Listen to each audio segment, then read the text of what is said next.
Hi, I'm Preston Williams, and welcome to another edition of Jazz Talk. Today on our show, we have with us one of the most incredible musicians around. This gentleman has been on the scene for over 45 years and has worked with many greats from Thad Jones to Rashawn Roland Kirk, Don Cherry, Dollar Brand, and yes, even Randy Weston. He is a saxophonist, composer, and educator. Please welcome to Jazz Talk, Mr. T.K. Blue. How are you, sir? I'm doing great, Preston. How are you feeling? Good, man. Thank you so much for being on Jazz Talk today. As I said, you're one of my favorite musicians. One of the things that I wanted to talk to you about, at least as far as getting started, is your humble beginnings, man, how all this began. I understand that you're from New York City or the Bronx? No, from Long Island. Long Island, okay. You're about 45 minutes from New York. Okay. And, luckily in my neighborhood where I grew up, there were a lot of great artists. There was the great tenor saxophone player, Billy Mitchell. Oh, yeah. From Detroit, played with Dizzy and also with Count Basie. He lived right down the street. Another gentleman named Conrad Buckner, he was a tap dancer. And Little Buck was his nickname. He tap danced on Ed Sullivan Show on television in Las Vegas. And he knew quite a few jazz musicians. Actually, at his house when I was a teenager, in fact, I met Milt Jackson. I met Milt Jackson's brother, Alvin Jackson, who was a bass player. So he was very heavy into the music. And Little Buck, by the way, was also very close with Eddie Jefferson. Okay. And Eddie Jefferson, as you know, is the father of Vocalise. I met Eddie when I was a teenager at Buck's house. And in fact, watched him with my own eyes as we were listening to jazz. He would say, "Oh man, Buck, play that back," and he grabbed some paper because he was hearing some lyrics. Yeah, So him, and then another gentleman who was heavy into jazz lived again right down the street from me was Roger Lewis. He was an architect. And very heavy into jazz. He designed. In fact, he designed Milt Jackson's home in Queens, as well as many other homes and offices and buildings. And he was also very instrumental. So through these gentlemen, I got a strong foothold in jazz music. And also my mom had Louis Armstrong records and Horace Silver. So I had a chance to check that out when I was a kid. In fact, my first instrument was trumpet.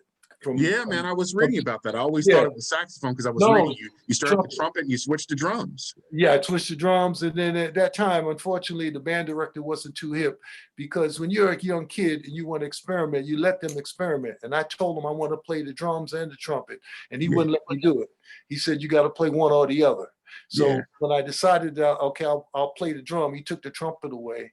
And then he put me on this rubber pad for 6 months. And I got sick of that. I wanted to hit the drum. See, all of these things later I used in my own knowledge when I started teaching, because I realized when you're dealing with, especially young kids with music, you have to let them experiment. Yeah. You have to give them a space to, let them just make sound. And then when they start getting attracted to a certain sound, a certain instrument, then you can come in and start imposing discipline and techniques for practice and study. But in the beginning, you have to let them experiment. So that was the situation. And it wasn't until I got like my senior year in high school, I started getting interested again in music. And that's when I got into the flute. And then, of course, the saxophones and things like that, That's interesting how you picked that up later. So pretty much you're a multi-instrumentalist, man. You play. I guess so. Yeah, well, right now I've been primarily, for my career, I've been concentrating on 3 instruments. Well, actually 4. The flute, of course, the sax, alto sax and soprano sax. I do have a tenor. And I've also played baritone. Depends on, sometimes you have to be versatile depending on the situation. But those 3 instruments, the flute, the alto, and soprano. Then also I play the African instruments known as the African hand piano or the kalimba. Depending upon what part of Africa you find these instruments, they have different names: Sanza, Lukembe, and Bira. And I've been a strong fan of this instrument since the 70s.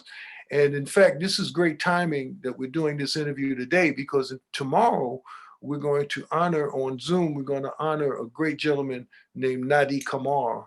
And Nadi just passed away at 103. He was my teacher. He just passed away recently, a couple of weeks ago, from COVID, unfortunately, out in Wisconsin.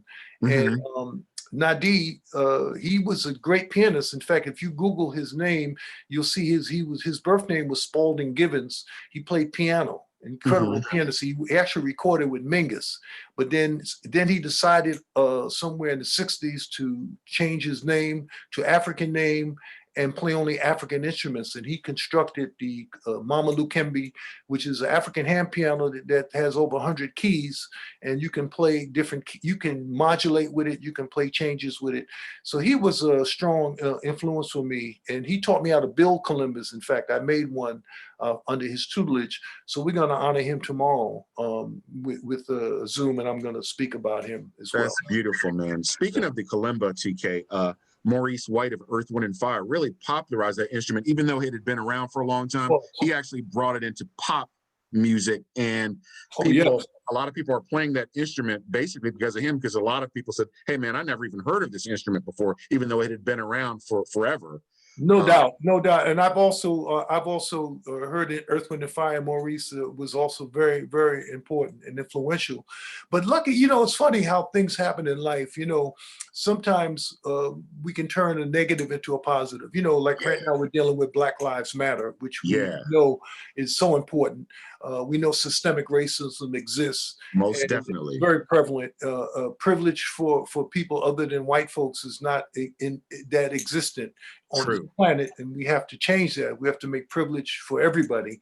And so when I was in high school as an honor student, because of racism and discrimination, I lost full scholarship. I had a full scholarship to Boston University. Oh, wow. Also to Syracuse and NYU, New York University. But I wanted to go to Boston. But because my guidance counselor, who was white and did not feel I should pursue a career, at that time I wanted to be a doctor, and she was telling me I should be more realistic, and I should have goals that are easily attainable, as she felt being a doctor for me as a young African American student was not attainable. I should think more in terms of plumbing, electricity, carpentry. And there's nothing wrong with those fields, believe me. Right. In fact, I recommend them highly, because if you have a skill in any of those areas, you can always find a job. You won't be out of work, that's for sure. However, I didn't want to be a plumber or electrician or carpenter. I wanted to be a doctor. And because of her, I lost this scholarship to Boston. She didn't respond when she was supposed to, and they basically just rescinded all the money. But as a result, I wound up going to NYU in New York City, and going into college in the city enabled me to get into many jazz programs that I would not have been able to get into had I gone to Boston or Syracuse. I wanted to ask you real quick, TK. Now, when you were in college, you majored in psychology and music, didn't you? I majored in psychology and music, but I didn't learn how to play jazz at NYU. I learned how to play jazz going to Jazzmobile. Okay. Which was a Saturday workshop in New York City. It was started by Dr. Billy Taylor. And the daughter of the great bassist Aaron Bell, who worked with Duke Ellington, his daughter, Robin Bell Stevens, she's been the director now for decades. And she's really doing a marvelous job. Jazzmobile consists of summer workshops on Saturdays. I'm sorry, not just summer, but throughout the year. They would have these summer classes on Saturdays, and you studied with all the great masters. So I studied with Jimmy Heath, Frank Foster, Ernie Wilson, Chris Woods, Jimmy Owens. You mentioned Thad Jones. He would come up there periodically and to lend support. Sometimes he would bring an arrangement. Billy Taylor would come sometimes and play for us in Jimmy Heath's class. There was so many people, Freddie Waits, and all of these gentlemen, they taught, they gave us the real deal. And not only did they teach us about jazz and teach us how to play and improvise, but they also were great role models for us. Because many of us, including myself, as a young African-American male, like many, grew up without fathers, And these gentlemen were great role models for us. There was also Henry Street Settlement in the Lower East Side. I would go there as well for classes with Billy Mitchell, who I mentioned earlier. He taught there, and Paul West, great bassist who also was at Jazzmobile. He was the director at Jazzmobile, but he later transferred to Henry Street Settlement. So they had a jazz program. There was one called Jazz Interactions at a middle school near the Museum of Natural History in Manhattan. They had a program called Jazz Interactions where there I studied with Rahsaan Roland Kirk. I was about to ask you about that, man. What was that experience Oh, like? that was incredible. In fact, when you walked into Rahsaan's class, I was in his flute class. He would play something really ridiculously hard on his flute, and he would say, "Can you play that?" And of course I said no. He said, "Good, shut up and sit down." He said, and you might learn something. But he was very warm. That was his thing. He was trying to get us to play what we could hear and try to play what we could sing, what we could play, things like that. Rahsaan was fantastic. And the last place, there was four. So I mentioned three. And the last place in New York at that time in the 70s that was very influential for teaching jazz was the Muse in Brooklyn. That was run by Reggie Workman, the bassist, who still is very active today. Yeah. And Bill Barron, he taught there at one point, Kenny Barron. I can't remember the other teachers there, but I studied with Reggie Workman. In fact, I played with big band. So out of a negative of me losing a scholarship and not going to the school that I wanted to go to, I wound up benefiting and learning profusely about jazz by being in New York City. That's incredible, man. Being exposed to these world-class musicians and it was free. That's what I'm saying. You wouldn't have been able to get that, if you'd done your own thing. You paid a $5 registration fee, and that was it. You went every weekend, a different place. The different organizations had different days. Some of them were during the week, in the evening, and some were on Saturdays in the morning. Some was on Saturdays afternoon, and then you did concerts. In fact, I have flyers that I've run across in my archives of concerts that Jazzmobile students, including myself, was part of. One was at Town Hall, and Jimmy Heath premiered his suite called the Afro-American Suite of Evolution, an incredible suite of music that he wrote. And he had all the great jazz performers playing in that section. But before they played, we opened for him with the Jazzmobile student band under the direction of Frank Foster. Also, I remember the student band performed before Duke Ellington's orchestra at Lincoln Center, Damarack Park, under the direction of Mercer, and we opened for the show. So, these experiences were very valuable for a young musician trying to learn how to play jazz and trying to, get that knowledge of the tradition and try to get the knowledge of extending the tradition to incorporate your own compositions and your own performance style. Yeah. I was going to say, in the late 70s, man, you hooked up with Dollar Brand. What was it like working with him? Well, that was incredible. Yeah, when I met him at the time, he was just going through the name change. He was still using Dollar Brand, but he was segueing into Abdullah Ibrahim. Yes. And I met him through another South African musician named Ndiko Ngaba. And Ndiko, he just passed away about a year ago in his 80s in South Africa. He was exiled in the States. He came with a road company, performing company called Sponono. And then when the tour ended, he cut out. He stayed. He didn't go back because of apartheid. Right. And so he introduced me to Abdullah, and that was actually my first major artist of international recognition. I started performing with him in 1977 and recorded with him. We did a concert at Town Hall, and then we left for a European tour for 2 months that fall of 77. That was my first time traveling to Europe. Yeah. So that was a very, very incredible experience. And through Abdullah, I actually got a chance to perform with Mariam Makeba as well. And also I met Hugh Masekela, and he actually sat in with me with my band in Paris once. That's incredible. So it's just a great experience all around, from playing with those type of musicians on that level. Now, TK, in 81, I believe it was, man, you moved to Paris. Why did you move over there? Well, I had just graduated from Columbia, from Teachers College with my master's degree, and I didn't have a lot of work. I didn't have a lot of work playing at that time or teaching, and I Hmm. had been to Europe several times. Between '77 and '80, I traveled there quite a bit, at least 4 times a year with Abdullah. So I decided to change the scene and go to Europe. And initially, I stayed in Switzerland for 2 months and traveled around Europe, and then eventually I wound up in Paris, and that was probably one of the greatest experiences of my life, being able to be in a foreign country, to learn a different language, and also being in France was great because you can get to Africa very easy, and I wound up traveling to Africa quite a bit.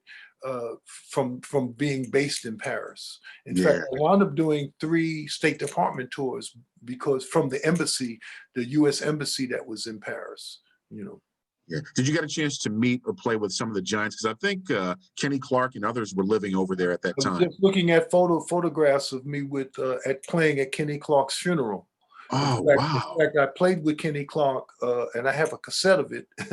Of it was myself, Richard Williams, the great trumpet player, Lou Bennett, who's a great organ player who lived in Europe, and Kenny Clark. And we played, it was in December. It was at a club called Le Petit Opportun. And I remember after the gig, I thanked Kenny for having me in his band. And I said, I hope we have a chance to play again in the next year because I was leaving for Africa, for Senegal in December, I believe it was December of '82. And or it could have been '81. It was '82 rather. In December of '82, I was leaving for Senegal, and Kenny passed away while I was Mm. in Cool. Africa. Yeah, so I played at his funeral. I played with a few folks. I played with Randy Weston. I had just connected with in 1980. I played with Harold Cornbread, singer, great tenor saxophone player who resided in France for probably 50 years, and he passed away last year at the age of 100. Mm. And he was there. And also, I have a photo of me playing with Steve Lacy. Mm. So these were some of the great cats. There were many great musicians from the States living in France at the Yeah. time I was there. Of course, one of the greatest, Johnny Griffin. I used to go see Johnny, and what's the name was hanging out a lot in France. I don't know if he was living in France, but he could have been Art Taylor, the great Yeah. drummer. I know. At. I know Thad Jones was over there, and so was Well, Thad was in yeah, Dee Dee Thad was Blueberry. it. But Didi came to Paris. Thad I ran into in Copenhagen. Thad was in Ah. Copenhagen with a lot of musicians like Ernie Wilkins, Shahi Shahab, Kenny Drew. Hmm. All of these cats lived in Copenhagen. As of course Dexter Gordon, one of the most famous. And in fact, Ernie Wilkins, I went to hang out with him for a week, and he wanted me to live. He wanted me to move there. He said, "You should come here, man." And but I wasn't too fond of the weather in Copenhagen. A little cold, not too much sun. Yeah. I wanted to, I need to be around the sun a little more, and Right. also I wanted to be around more cosmopolitan group of folks from all over. Not just one or two nationalities. That's why I like Paris. It was very cosmopolitan, and you had a chance to be around folks from all over the world. Yeah. Yeah. You ended up staying there for like 8 or 9 years, wasn't it? Exactly. Yeah. Yeah. Yeah. Yeah. So you come back and you're working. Now, how did you eventually get to work with the great Randy Weston? God rest his Well, soul. We Randy, lost him a couple years ago. yeah, Randy, I met through Abdullah, working with Abdullah. Ah, okay. And he came to hear Abdullah, and we were playing in New York City at a loft called the Artist House, which was run by Arnett Coleman. And we Mm. had concerts there. It was a loft, and that was I was lucky to experience the great loft period of jazz in New York City, because in the '70s you had the Artist House. They had concerts. You had Jolie Wilson, the great singer, had a loft called on Bond Street called the Ladies Fort, and he Right. had music and festivals. And Sam Rivers had a loft called Studio Rivby. These all You played with him on what was it, Contours that you were I, on? I did with him on the saxophone choir, the Winds of Manhattan. Okay. Yeah, Okay. I knew Sam. I met Sam. I played at his studio Rivby several times. I did some plays that were performed at his place, and then I had a chance to tour with him in 1982 it was just 11 saxophones, no rhythm section. So that was that was different. But Sam was a great musician. I recorded with him as well on another project with Steve McCraven, a drummer that I met in Paris. And Sam played tenor and piano. Sam was an exquisite pianist. A lot of people don't realize that. I mean, he was a concert pianist. He in fact wanted to be a classical concert pianist, but of course, you know, he came up in the wrong era. It was very difficult for blacks to pursue that type of career. He, and as well as people don't realize that Nina Simone the same. Nina Simone was a concert pianist.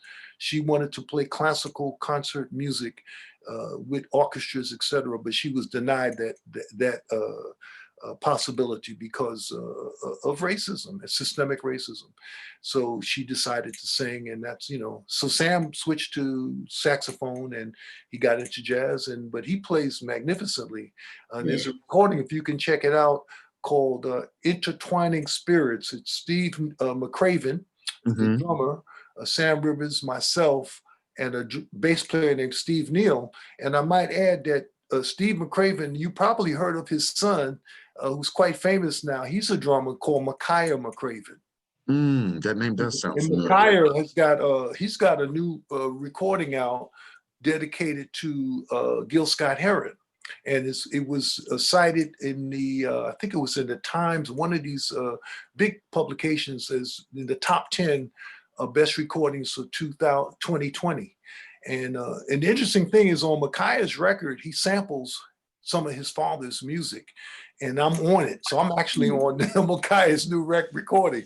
He sampled, actually he sampled one of my songs called Silhouette of Eric, a song I wrote for Eric Dolphy, and he took some phrases from that recording, and I'm on his new recording, Micaiah's as well. So. That's beautiful, man. Yeah, and well, like I said, getting back to Randy Weston, you worked with him for a number of years, and you were the musical director of that group. And I called you guys several times, man, and it was just always amazing. I think you guys were at one of the shows that I still remember, and I think I have it. I filmed it. Was at the 2010 Clifford Brown Jazz Festival. Oh, right. At Wilmington, Delaware. You guys were smoking, man. Yeah. I think it was like a Thursday night or something, and I loved it, man. That was a great show. And then I caught you guys. One of the last times I saw Randy just before he passed away was at the Kennedy Center in Washington, D.C. Yeah, we did the James Reese Europe. That was well, Randy was such a deep, very wise person. And I mean, even to go back to James Reese Europe, and the reason he was such a huge fan, and he wanted to find out more about James Reese Europe, is because, you know, Randy came up in that era of extreme discrimination and racism.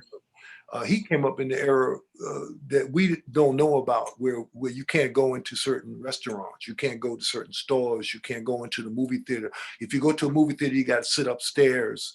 You can't ride, you know, you have to ride in the back of the bus. He came up in that era. He came up in that era where we were told as Black folks that we had no history, we had no talent, we had no, you know, we come from slavery, we come from slaves. He was so strong. His father instilled in him that you have to study your history to know where you came from, because our history goes before slavery. Yeah. A lot of Black folks in the States think that their history started with slavery when their ancestors were brought here in the ship. But you have to go back before. Those ancestors, who were their ancestors? What did they do? That's right. In Africa, they created beauty. They created civilizations. They created universities. They created writing. They created astrology. They created many things that we study today. We find the origins in the continent of Africa. Right. So Randy was a huge proponent of that. I met him in the late 70s, and I started playing with him in 1980. And when he found out I was living in Paris, end of 81, we connected and worked quite extensively in Europe. And we continued our friendship and performing together in the States, because he moved back to the States around the same time I did. So it was just a wonderful experience. But going back to James Reese Europe, the show you came to at the Kennedy Center, James Reese Europe was the first one to really elevate the status of Black people and especially Black musicians. Mm. Before James reached Europe, Black musicians were regarded as vaudeville and ambience, extraneous musical circumstances, not anything worthy of praise, of respect. James Reese Europe was the first one to come along and elevate the status of Black musicians. He was, of course, he was the band director for the 369th Harlem Hellfighters, the infantry, the famous infantry that went to France during World War I and helped the French defeat the Germans. These soldiers, these Black soldiers, there's a film called Men of Bronze that talks about them. They fought, they played music at night, but they fought in the day. They fought in the trenches, and they were cited for extreme valor and bravery. And James Reese Europe at night, they organized and they performed for the troops and they performed for the local people there. And there's one festival he talked about in his autobiography, the biography on his life, My Life in Ragtime, a book on James Reese Europe, where he performed in the Tuileries, which is a beautiful garden and park in the middle of Paris. And he performed there. He said it was 3 bands in 3 sections of this huge park. They had the French Legion band. They had a band from the British Army, and James Reese Europe's band. And he said everybody came and gathered around his performance more than the other 2 bands. And in fact, the band leaders from the French group and from the British group, they wanted some of his music. They said, man, we never heard this music. It was the first time that jazz, any form of jazz, was heard outside the United States during World War I. It was the very first time. The world abroad had not heard jazz musicians or heard jazz or any form of jazz, improvisation in jazz as we know it today. They had not heard it until James Reese Europe. That's incredible, man. Wow. Yeah. Wow. Well, I was going to ask you, one of the things that I guess you find time to do in between your playing is that you're an educator also. And is that something you're still doing, teaching online, like at Long Island, and was it Mount Clair, I believe it was? Well, Montclair University, yeah, I taught at Montclair State University and also at Suffolk Community College and Long Island University, where I was there for 7 years. I was the director of the jazz program. But currently, right now, I'm not teaching so much. I'm performing mostly and writing and composing, of course, up until the pandemic. In fact, I was scheduled to do a tour in France in March, but the pandemic wiped everything out. So, but hopefully I'll get back into teaching. I enjoyed teaching some of the subjects that I really had a lot of fun with. Besides performing and performance in jazz, was also the history of jazz, the history of rock, business of music. I instituted a course in world music at the school, and also fundamentals of music. Those are some of the things that I taught, and I enjoyed it. So, and also I taught classical voice leading, introduction to classical theory at NYU. So hopefully one day I'll get back into doing some more teaching online. But right now I've just been concentrating on composing, and I'm working on some new music now during this pandemic crisis. Now, I wanted to ask you, TK, you have your latest recording. I think you came out with it late last year, and I was listening to a lot of it today. The Rhythms Continue, and it's a tribute to Randy Weston. Beautiful, man. And I think my favorite cut on there is the one with the kalimba. What is it? The Wise One Speaks. That's my favorite one, man. I love that tune. Funny you mentioned that, because that's one that I will play for you today. Please do. Can you do that right now? I can do that for you right now. Please do. All right. So what I'm going to do is I'm going to start off with an introduction on the kalimba. Okay. And then you're going to hear, I've already recorded the background to the Wise One Speaks on the kalimba. So at a certain point, I'm going to switch to the flute, and then you'll hear the kalimba, and we'll do the Wise One Speaks. Just fantastic. For you. Fantastic. Right?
Sorry. No,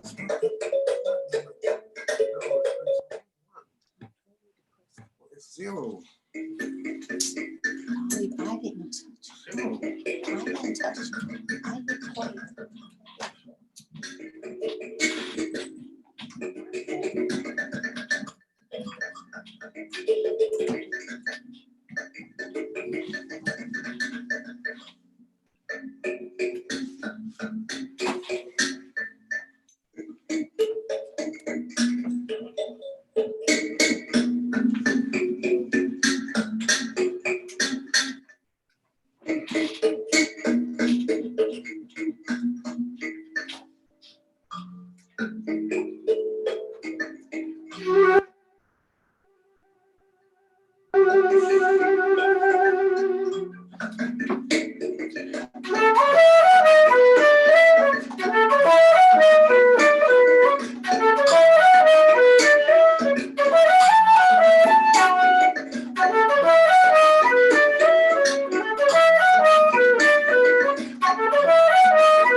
Beautiful, man.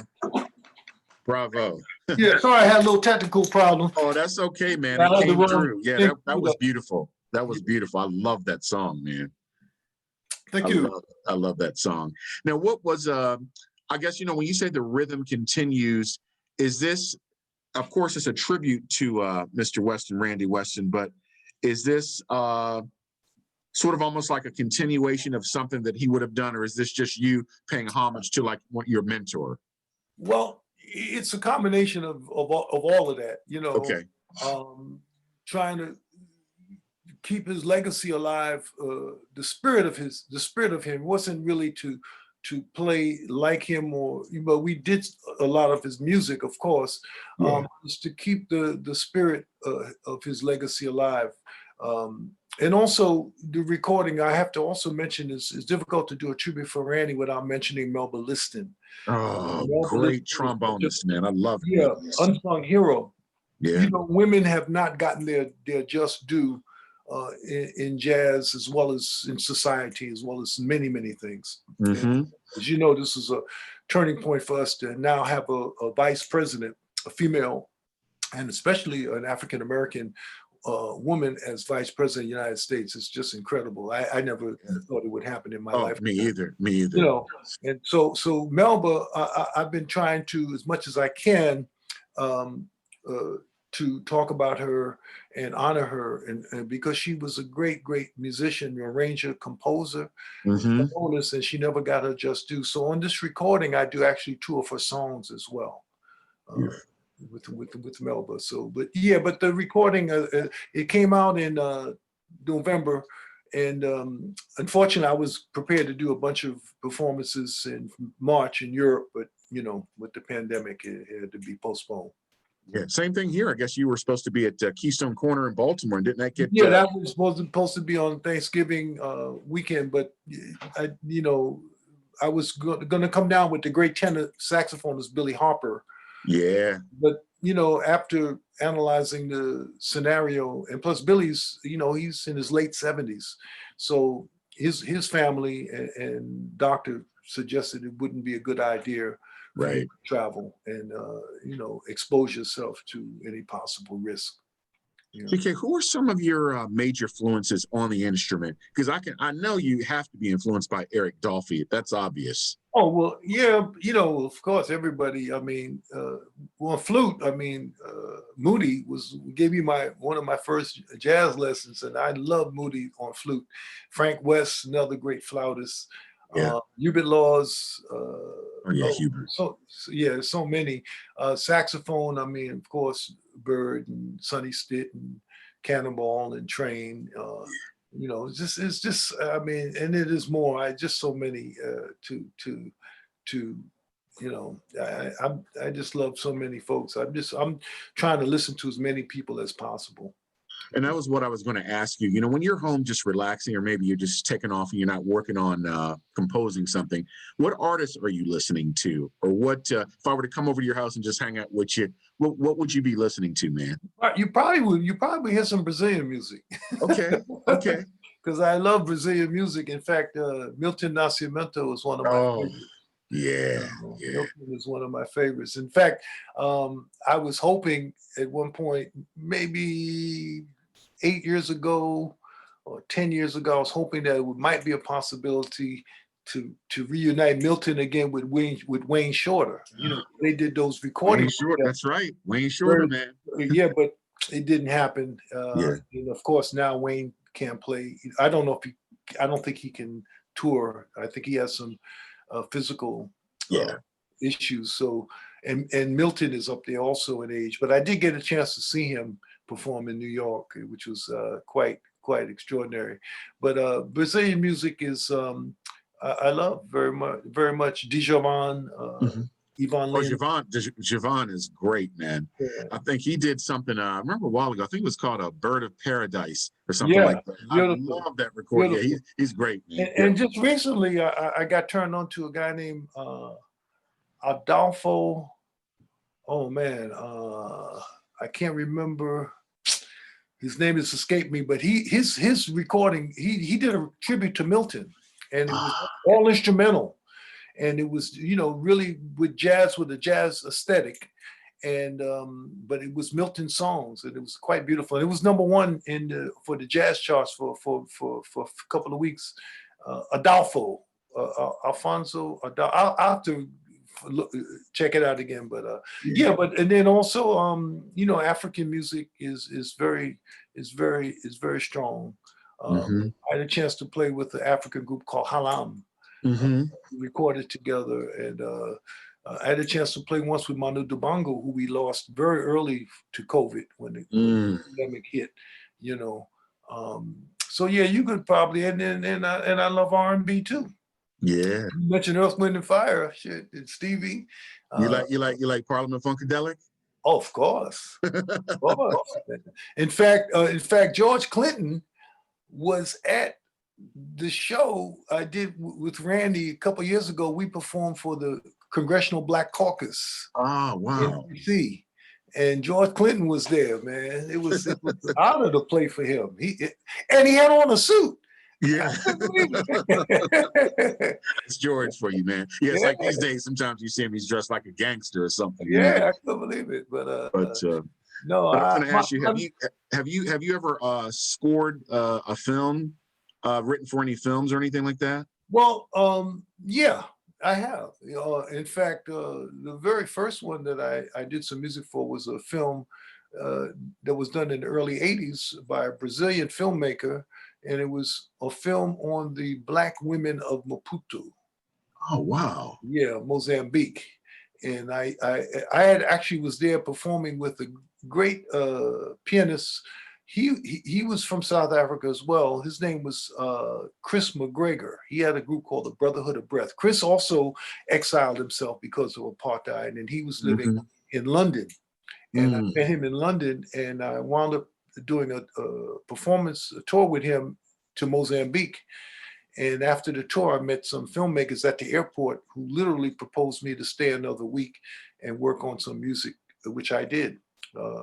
And then there's something recently called While We're Still Here. It's a documentary on famous performers and people who lived on Edgecombe Avenue in New York City, which include Duke Ellington, and a bunch of great players, Billy Strayhorn, a bunch of great artists live on Edgecombe. In fact, that's where Duke was living, I believe, when he gave Billy Strayhorn the directions to come see him in New York in the 40s. And he said, you know, you got to get to Penn Station, you got to take the A train.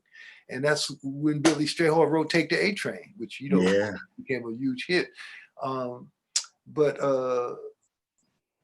Yeah, those are some of the things. And then there's another film, a feature film called Queen City. It's on a film on, it's staged in Buffalo. And I did a lot of music on this film. And in fact, it's starring Vivica A. Fox. She plays, she plays the part of a singer. And there's scenes where she's performing in a jazz club, and you see the horn player, but that's my playing. Wow. So, yeah. That's awesome, man. Hey, look, brother, I wanted to ask you about something.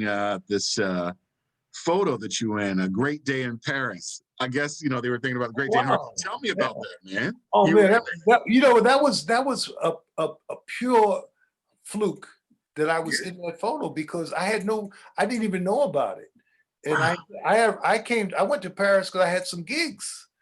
And when I got to Paris, I called up a good friend of mine, Tom McKenzie, who's a bass player. And I said, hey, Tom, how you doing? I just arrived.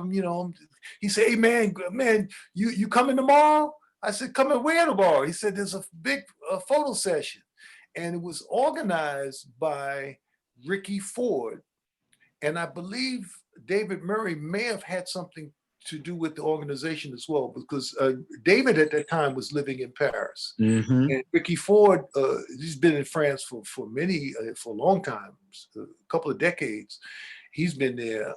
I don't think he lives in Paris. He might be outside of Paris, but I know Ricky Ford was part of the organization for that Great Day in Paris. And it was great because I saw so many people I knew from the 80s. I hadn't seen in several years, and they were there. So many of them are gone now. But there were some great players, like a sister from Chicago named Lavelle. She passed away a few years ago, and she was fantastic, man. Lavelle could sing and play piano. Incredible. I think one of her relatives worked with Nat King Cole. Wow. Yeah, but there were a lot of folks at this great day in Paris. John Betch, oh man, so many. Sangoma, another great drummer. Steve McCraven, who I mentioned, Jack Gregg, Bobby Few, who I'm in touch with, a great pianist from Cleveland, 85. Yeah, it was a beautiful day. I remember that day. It was fantastic. And that night, we all convened at the Duc de Lombard, and Kirk Lightsey, Ricky Ford, myself, Sangoma. Oh, it was just beautiful. Yeah, it was a beautiful day. Amazing, amazing. Listen, brother, I want to thank you so much, man, for being on Jazz Talk. You're a class act. Thank you for just sharing this time, man, and just telling me about, your life and your music, which has been so enlightening, My Well, pleasure. hang on, I'm about to close out the show. Say again? I said, hang on, I'm about to close out the show. Okay. Well, you've heard it from Mr. TK Blue. And as the saying goes, if the music grooves and makes you move, it must be jazz. I'm Preston Williams with Jazz Talk signing off. Peace. All right. Peace out.